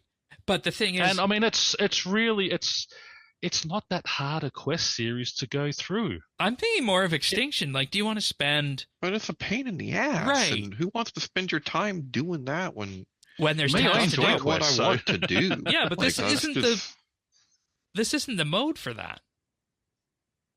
Oh, understood. But I mean, that I like to do the quests to get those rewards because that feels fulfilling to me. It gives me that big hit of dopamine. Oh wow, I've unlocked it. I've gone through. I've done it. Now I've got this. Like, it was just handed to me. It's just like, oh well, okay, yeah, whatever. Like for Extinction as an example, you're looking at everything from the Anachronia base tutorial, Needle Skips, Yoriat, the Desperate Times and Measures, all the way up to As an Odger's Quest, City of Sentistan, Eye of Het. Oh yeah, I mean some of those are for Extinction. Yeah. Which I mean, there are some of those. Maybe make it 1,000 points for Extinction. Well, and see, I don't know if picking on Extinction is the right one because that's 400 points, and you can already make Dying Arrows without the Extinction rewards in the league, but you don't have access to things like care styling, which I think people want for fletching. Could you imagine how quickly fletching you'd knock over fletching in an hour? But here's the thing. I don't necessarily know if you need the rewards from Extinction. because there's so many different other ways to train fletching, especially if you have Production Master. 12 times. Yeah, 12 times in Production Master, and you get like a stack of bolt tips, and you just basically click back and forth, and you're done. Yeah. So exactly right. So I mean, yeah, people are complaining about these things, but there are other ways. I mean, that's the whole idea. Work out a different way to get there. Work out a different system. Take that relic. Oh, but I want the other relic. Well, you can't have your cake and eat it too. And I want to say, when I opened up this post today, I was absolutely flabbergasted to see that these were the quests that were being discussed. Because these ones didn't cross my mind. At all. But, I mean, maybe... Because you'd never think you'd be doing them. Right, but, we need to underscore how integral something like the Dragon Claws are for melee as a special attack weapon. So the question is, can you have Tormented Demons without doing Walguthic Sleeps? And by the time we get an answer on when this is going to arrive, people are going to be well past that tier 5 point of choosing. Oh, yeah, for sure. So, and, like, I don't necessarily know where we're at timeline-wise on things like the Necromancy Curses, because I'm probably going to choose that tier 5 sometime this weekend. And if I go Necromancy, does that mean I'm not going to have curses? Without doing templates and Tiston? When melee, magic, and ranged users get the curses straight away? So I thought that was unlocked with the passive. I guess I must. Well, no, the curses are unlocked as a passive. It's just the Necromancy ones are getting hung up on it for some reason. Oh, that's okay. Yeah, but I don't know. Obviously, because they're a newer one, so I'm not too fussed about quests, and it's maybe 1,200 points in total based on those ones we were talking about, the series finale ones at the end of the day. So maybe that's not too big of an issue, but be interesting to know where you guys in the community come down on quest locking and this discussion. But I kind of want to bring us to our conclusion here by talking about what the community has chosen for their relics, which might be surprising to some people, but it might not be. So, looking at this, day 1 stats for tier 1, 86% of people have chosen Excavator. 8% Animal Wrangler, and 6% Divine Woodcutter. Oh, that's the one. Sorry, RI Man took Divine Woodcutter, so he's one of the 6%. Then if we move to tier 2, in addition to that, 76% Farming Frenzy, 16% Golden Footed, and 10 is in the minority here, 8% Five Finger Discount. Okay. The Golden Footed I can understand because... Well, I am in the minority of people that can't PVM and can't make money. So there we go. I am in the minority. And for tier 3, 76% Assassin's Insight, 12% Voidwalker, 12% Fairy's Flight. Okay. But again, I don't think there's any, majorly wrong choice there. So have at it. How do you guys feel about these stats for being so lopsided for these first 3 tiers? Well, they're all the ones I took, so I sort of understand because they just seem, it's like, yeah, no, I understand that because that was what I thought was the best. So I thought the tier 3 ones were going to be a little bit more even. I just think with your Fairy's Flight, unless you're doing a lot of farming, I mean, everything is pretty easy to get to, and Assassin's Insight has so many teleports that come close to a lot of those areas anyway. So I just felt, I just felt it was sort of more relevant. Do you guys think that there's a balance issue here? With 76% choosing the same tier 2 and 86% choosing the same tier 1? I don't. I just think people have looked at it and sort of what. And don't forget, this is our first time round. Yeah, I mean, that is exactly what I mapped out in our theory crafting. So, I mean, I just kind of swerved at the end. That's my map to do, but I, excavator tier 1, I think on paper I could see how like it looks like it's balanced, but at the end of the day, fishing and hunter and woodcutting and divination just aren't as popular and impactful as smithing and archaeology. And don't forget, with the new training things like Het's Oasis and all that, you don't need that as much. Whereas things like,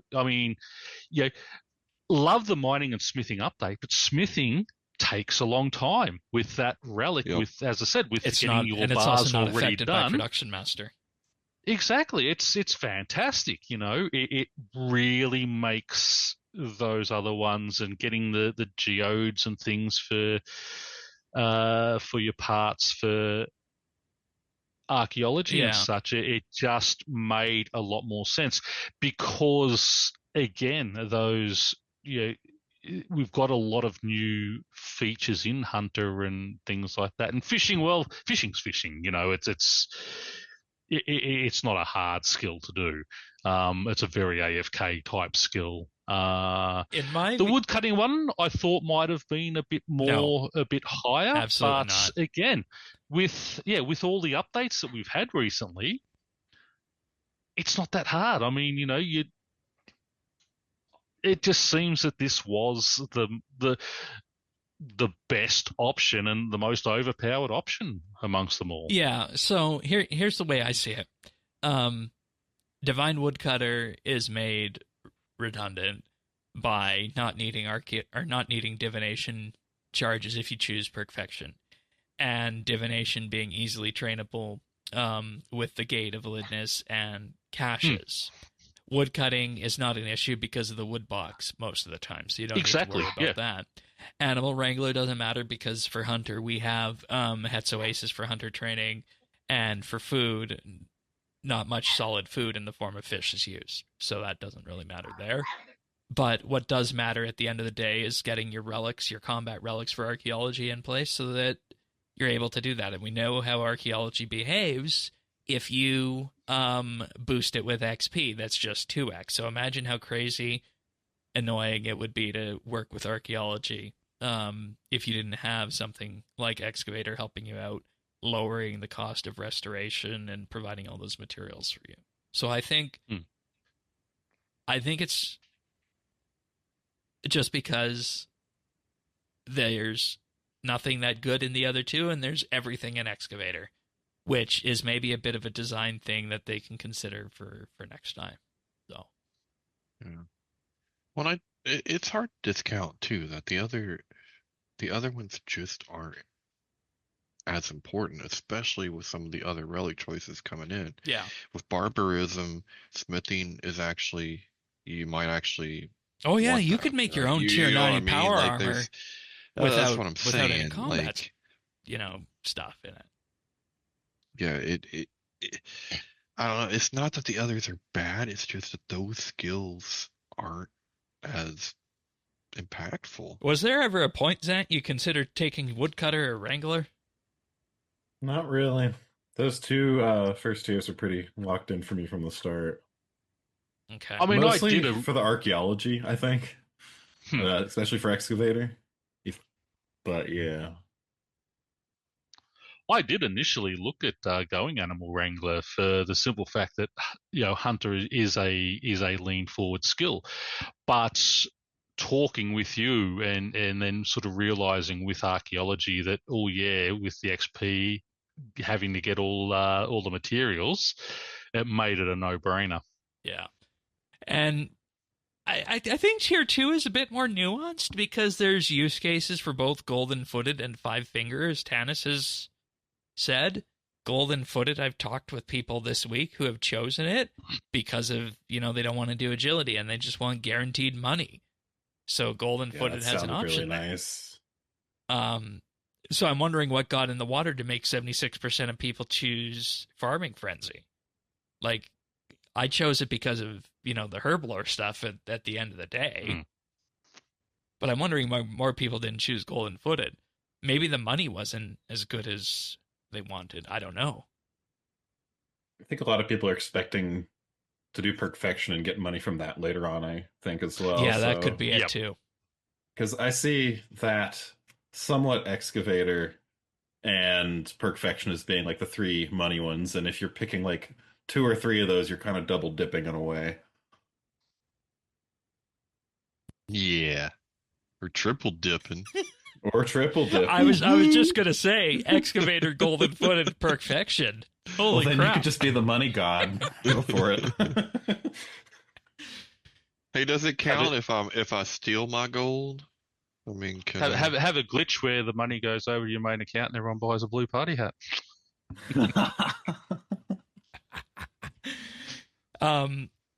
And speaking of Five Finger with that Tannis, I was just reminded that you can go reclaim the Traherne exoskeleton because you get that from doing Plague's End, but you wouldn't have it on you here. So if you do get to the point that you want to do a lot of thieving, go pick up that exoskeleton. Oh shit! Where do you pick that up at? I don't know. The Lady Traherne. Okay. Oh snap! Let's go. See, isn't League's fun? It's just freaking fun. It's like turning over rocks and finding your next meal. Yeah. But I think that's all I got for the community discussion. We'll have to wait and see if any more stats come out on that. I hope everybody has enjoyed what we've done so far here. We're going to start winding things down, but is there anything else on leagues? Is anything in general with that you guys want to bring up before we move on to our achievements? I would have gone more that, sort of someone left a nice Chinese leftovers in the fridge for you rather than turning over rocks for a meal, but hey. What if you find nice Chinese leftovers under a rock? I still wouldn't be eating it if it's under a rock. What if it's packaged all nicely and it's safe and secure? Like one of those DoorDash bags. It's new age cooking. What man. if it's woke cooking with rocks, man, in the sun? What if it's? We got to do that at one of these like summer camp things I went to as a kid. You just cook an egg on a rock over a fire. There you go. What if it's It works. What if it's like a nice plastic box that's stored under the rock, and in that rock is the thumb drive with a Bitcoin wallet? Oh, now that sounds nice. Shane's been reading again. Have you been reading your thriller novel, Shane? No, actually, I came up with that one myself. Oh, someone needs to do that with a geocache. Just make someone's life. Oh, put some Bitcoin in it. Yeah, put a Bitcoin thumb drive in a random geocache somewhere. Yeah, you probably end up with some like 83-year-old woman's like, "What's this? Oh, I guess I ain't know. It ain't important."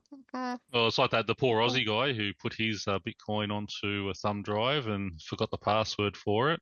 Oh, he's got $700 million apparently sitting on this thumb drive he can't get into. Oh no! I heard about that. That hurts. All right. Achievements this week. We have Rhino with 120 defense on the 15th. Jade Gizmo with 200 million thieving on the 13th. Pern, before League started, got 120 invention. And Juan Peru on the 13th got 120 ranged and 120 defense. Wow. Then we have Ridgeway with 110 agility on the 12th, and Pern again with 99 fishing on the 11th. Nicely done. Also, other achievements. Shout out to Snail Mage for completing Trekkie, the temple trekking achievement of leveling everybody up. Congratulations. I hate that piece of content. Oh, I should check the League's task list if there's any tasks for There that. is. Oh, my. It's your elite Mauritania. Oh, my God. No, that's not happening. Ugh. And Lemon has unlocked Tier 7 earlier today. Amazing. Oh, wow. Oh, shit. Jesus. Oh my gosh. Lemon, go. Wow. Go. You go, girl. That is fantastic. HOTOGO. That's incredible. Woo. That is. Wow. Jeez, All right. T7. If you guys have Not even a weekend. If you guys have Wow. achievements, Have you slept, Lemon? I don't know if she has. Actually, I just want to bring up, we did have the warning from Jagex earlier this week about real world training and paying people to play your account while you're sleeping and things like that. And remember, folks, it's a game. You don't need to cheat. What? Cheating on what? On leagues. Cheating on yourself? On leagues. Cheating on yourself? I mean, shit. Apparently, Apparently, it was. Shane told me it was more to warn the old school players. Throwing you under the bus there, Shane. I said, yeah, probably because they're used to cheating on things with all their cheat software and things. But I mean, I just don't feel like you can really. I mean, yeah, I don't get the high get it. scores. Yeah. Give someone $100 to while you have a nap to sit there and play the game for you. Tannis, what do you got for pick of the week? So I got an older game now that is new to me, but not so old that it would fall into my like retro category. So, pick of the week this week is Persona 5, and you're going, yeah, duh, everyone knows that's a great game. I know, and I knew it was good when it came out. I just never got around to playing it. I am not, believe it or not a big anime person, not a big manga, that kind of, I'm just not really that into the animation stuff. Which Persona is pretty, I mean, that's what it is. It's a JRPG with, those very heavily influenced. I mean, it's not that old, October 22. Yeah, I mean, it's, 3 years or so, but it's what I absolutely love about this game is it is a story-driven JRPG, and Sorry, it can I has just ask what a JRPG is? Yeah, it's a Japanese RPG. Oh, So okay. it's more, you kind of Course. you have that more anime type of art style. Think like Final Fantasy, that kind of. Sorry, yeah. I should have realized, but when you said anime, that the J was Japanese. Yeah, it's just that kind Sorry. of like genre. But Yep. the game and all the personas kind of, have a central mystery, and this one is the same. And it's just really engaging. You don't think that some like story about, Japanese high school kids is gonna like draw you in, and I'll be damned if you don't, it doesn't do that, right? Like it's actually pretty good. So, plus I love turn-based battle systems, turn-based like fight, games like that. So, it gives me time to think. That's my kind of combat, right? Like I can do the kind of chess stuff. But there's a lot of little mechanics and team mechanics that are a lot of fun. And then of course, you're like, what is it, like Pokemon like, where you can take your different personas and smash them together and make different recipes and see what you get, I like Pokemon breeding. Yeah, that's kind of, Okay. isn't that a thing? I don't know. I've never played Pokemon, but it sounded like it was a thing, so that's what I'm going with. So yeah, but it's excellent. Highly recommend it. I got on sale for like $25. It was so worth it. It's just a really good story. It's just a really good mystery story. Excellent. Well, I've linked that in the show notes over to Steam, and for people wondering, full show notes can be found over at update.show there. But I think it's time that we wrap this podcast up and get back to the tasking. So, of course, if you want the show delivered automatically to you each and every week, subscribe, update.show/subscribe. We're over on Apple Podcasts, Spotify, Pocket Casts, and of course YouTube, as well as youtube.com/RSBANDB. Do like and give us give us a subscribe there. Greatly helps the channel out. But of course, we couldn't do this show without all of our people here. So I'm so glad you guys are all enjoying this. I was wondering how it was going to go for my RS3 people, having not done leagues before, but I'm glad you're all enjoying it. So thank you, Tanis, for being here. Thanks, Shane. Pern as well. I knew this would be a game mode for you, so glad that worked. Yeah. And Zant, so glad to have you back. Yeah, thanks for having me on the show. Where can people find your stream? I am at twitch.tv/Zant, just ZANT. Right on. Check him out there. You'll probably be streaming on the weekend, right? Oh, yeah. I'm addicted right now. Sounds good. Well, with that being said, we'll see you guys next week for another episode of RSBANDB Update. See you then, everyone. Take care. See ya. Happy Skype and all.